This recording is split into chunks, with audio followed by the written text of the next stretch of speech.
that this bill be now read a second time, and I call the member for Watson. Thanks very much, Deputy Speaker. To continue the remarks I was making earlier, the Great Barrier Reef is under pressure from every side. From the west in terms of land clearing in Queensland and the impact of sediment and chemical runoff, from the east in terms of the protections which have been removed for the Coral Sea, and from above with respect to the treatment of the atmosphere, whether it be through climate change and the impact that we have with ocean temperatures changing, with coral bleaching, and indeed with the increased intensity of major weather events, or also with respect to the mere contents of the atmosphere itself, the increase in carbon dioxide having the impact of acidification in the ocean with an increase in carbonic acid, which then slows the growth rate of the various species of coral. This bill, though, principally deals with the management of the reef itself. About 33% of the marine park is a marine national park, a highly protected area. And I'd like on this, with respect to the Great Barrier Reef, to pay tribute to some changes that were made by the Howard government. And in doing so, remind those opposite of the legacy of their own party and simply ask that they bear it in mind in consideration with where they go on the network of marine parks within Australia's EEZ, which are currently under consideration. The marine parks were put in place under the Howard government in the Great Barrier Reef Marine Park. 33% is highly protected, no take at all.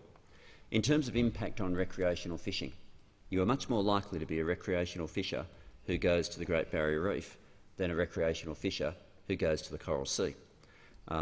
Even for the simplicity of the fact that if you take your tinny out to the Great Barrier Reef, you will probably be able to get home again. If you take your tinny out to the Coral Sea, you are probably never going to be able to see home again.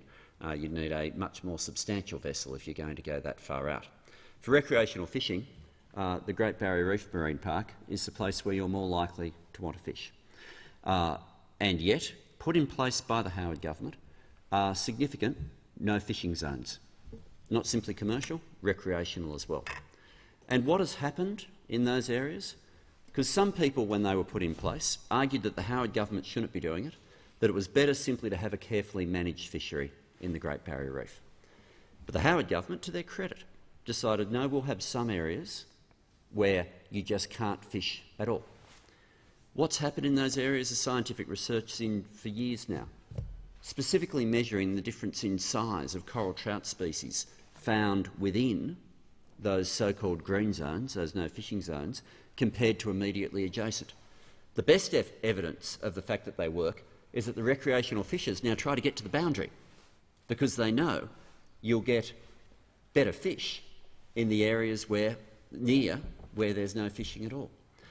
Effectively, by having some areas that are completely preserved for nature, where there's no additional extraction, the outcome of that is that you don't just get the stock levels improving, you get the entire habitat improving.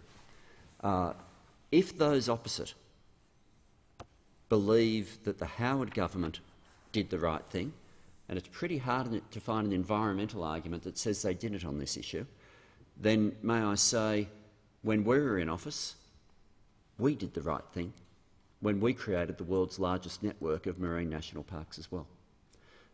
Those marine parks, including the Coral Sea, the cradle to the Great Barrier Reef, those protections were suspended soon after there was a change of government, and to this day, while the boundaries still exist, no protections exist within them. And I would urge the government, regardless of different pressures that might be around, to look carefully at the success of what the Howard government did.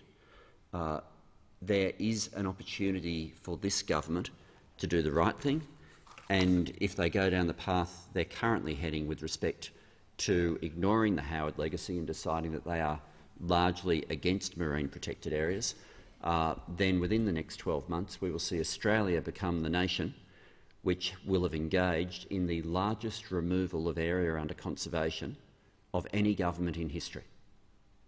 That's the gravity of what's before the government right now. A proposal which, if followed, will be the largest removal of area under conservation from any government ever.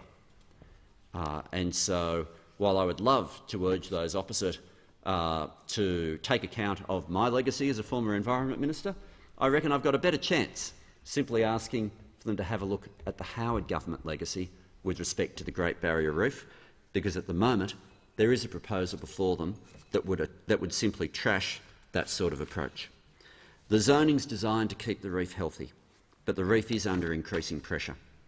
In 2016, the reef suffered a mass bleaching event, particularly in the northern areas of the reef, and it also suffered a bleaching event in 2017, particularly the area from Townsville to around Cooktown, as well as parts of the reef near Princess Charlotte Bay.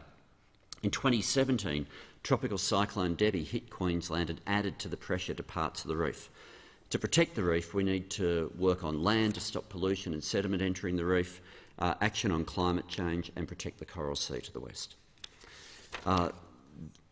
To make sure that all of this work, if done, is properly measured, is properly accounted for, and the scientific work becomes a measure of steps forward in the reef rather than steps backward, we need to make sure the Marine Park Authority, the Great Barrier Reef Marine Park Authority, is properly governed, well-funded, well-supported. What we have in front of us today is a step in the right direction to that end. And so, in supporting this bill, I simply say to those opposite, think about where this goes next. If this bill is as successful as we hope it will be, if it leads to better corporate governance of the Great Barrier Reef Marine Park area, if it leads to the Great Barrier Reef Marine Park Authority being a more effective agency, then we will also see as a result of that better measurement. We will see as a result of that better measurement of the health of the Great Barrier Reef. So what this means is the story is going to become clearer. The opportunity to hide government action in terms of its implications for the reef will become harder than ever. This legislation is good legislation because it increasingly, the more independent, the better this authority is, the harder it will be for any government to hide if it's not looking after the Great Barrier Reef. And I urge those opposite, the next stage is to make sure that the better managed authority has a good story to tell. And whether it does or not is largely in the hands of the policies of those opposite and of them changing direction with respect to marine protection, with respect to climate change action, and with respect to land clearing.